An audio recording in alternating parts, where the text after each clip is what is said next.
There is a moment most people know very well. The lights are off, the room is quiet, your body is tired, and yet your mind refuses to rest. Thoughts begin to appear without permission. Old conversations, future fears, decisions that haven't even happened yet. You turn from one side of the bed to the other, hoping sleep will silence your mind. But instead, your thoughts grow louder. You tell yourself, why can't I just stop thinking?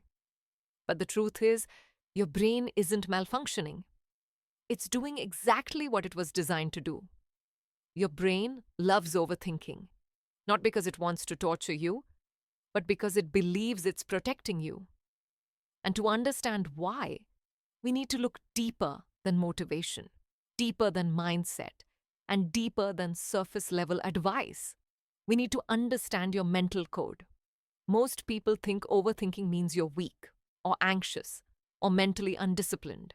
That's not true. Overthinking is not a character flaw.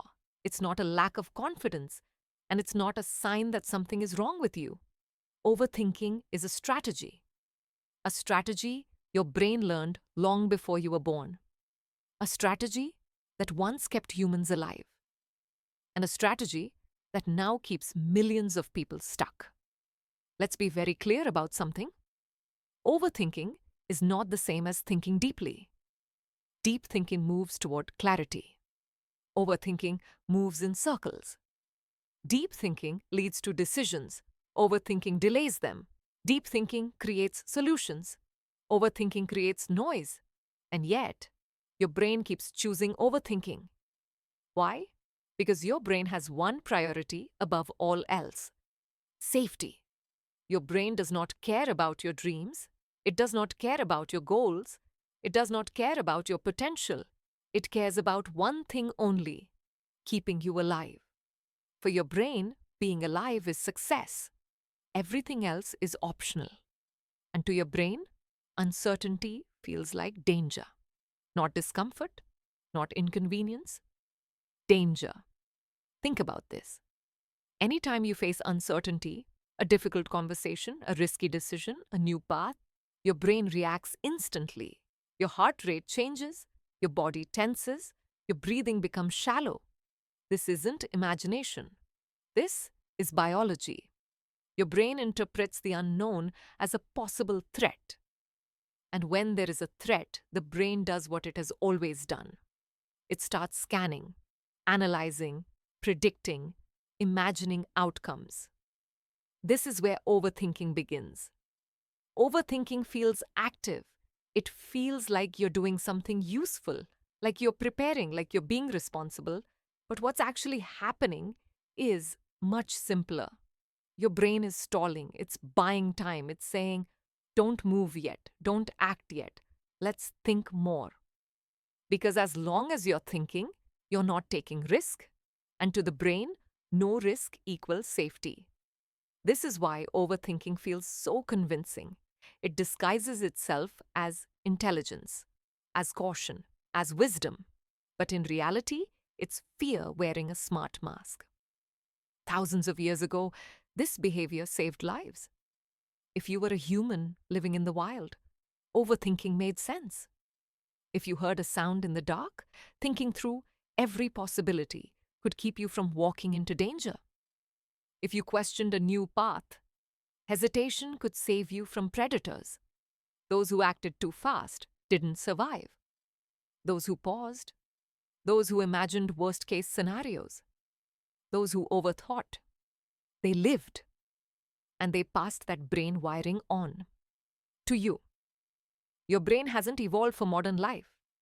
It evolved for survival, and it still operates using ancient rules. Rules like better safe than sorry. Unknown equals dangerous. Delay is protection. The problem is, modern life doesn't work like that. Today, danger doesn't usually look like a wild animal.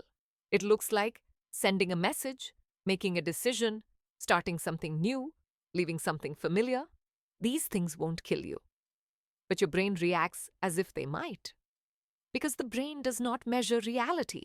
It measures uncertainty. And uncertainty triggers the same alarm system whether the threat is real or imagined. Inside your brain, there's a structure called the amygdala. Think of it as your internal smoke detector.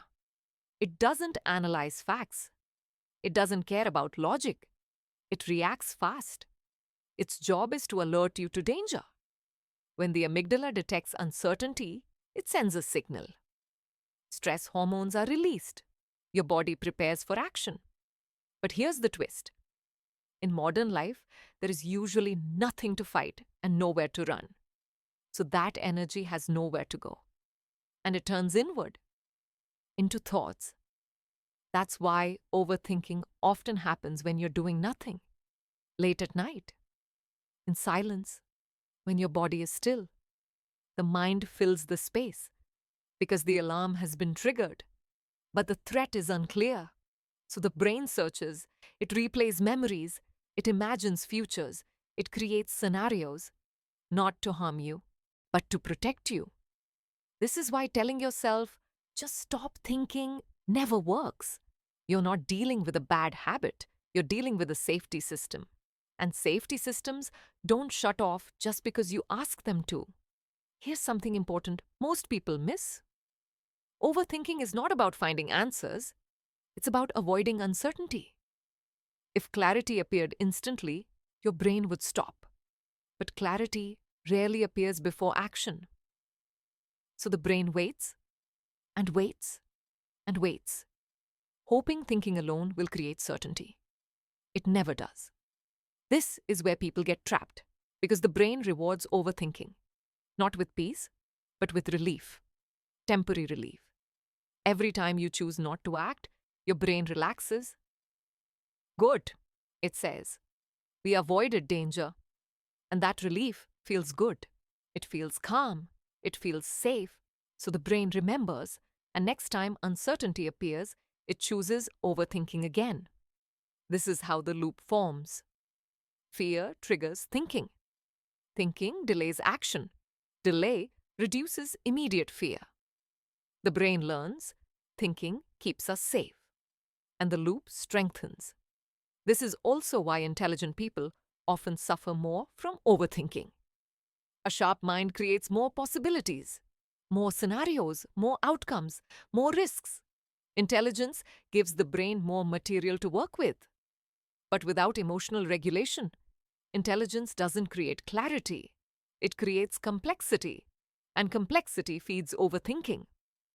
A smart brain can build 100 reasons not to act, 100 futures where things go wrong, 100 arguments for waiting, and all of them sound logical, convincing, responsible.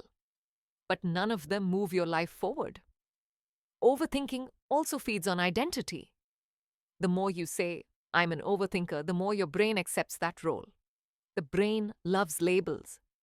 They simplify reality. Once the brain adopts a label, it tries to stay consistent with it.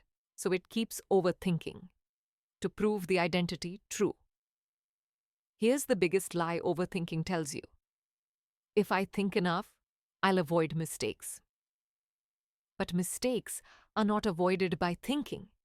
They are avoided by learning. And learning only happens through action. Thinking can prepare you, but only action can teach you. Most people don't realize this. Confidence is not a prerequisite for action. Confidence is a result of action. But overthinking reverses the order. It says, wait until you feel ready. And ready never comes. So people wait. They wait for certainty. They wait for confidence. They wait for the perfect moment. And while they wait, life keeps moving. Opportunities pass. Time passes. Energy fades. And the brain says, at least we're safe. But safety without progress becomes a cage. A comfortable one. A familiar one. But a cage nonetheless. This is the cost of overthinking. Not stress, not anxiety, but lost momentum, lost chances, lost versions of yourself that never get a chance to exist. And here's the most painful part. Overthinking makes you feel busy while keeping you stuck. You feel mentally exhausted, but physically inactive. You feel like you've done a lot, but nothing has changed. This creates frustration, and frustration feeds more thinking. The loop deepens, but this loop is not permanent, and you are not trapped forever. The moment you understand why your brain loves overthinking, you stop fighting yourself, and you start leading your mind. This is where the mental code begins to change. But before we talk about solutions, before we talk about breaking the loop, you must fully understand the trap, because you cannot escape what you do not understand. In part 2, we will go deeper. We'll talk about why overthinking increases anxiety, how dopamine keeps the loop alive, why doing nothing feels safer than action, and how your brain mistakes comfort for control. This is where the real shift begins. For now, remember this. You're not broken, you're not weak, you're not failing. Your brain is protecting you using outdated rules. And once you see the rules clearly, you can rewrite them. This is the mental code.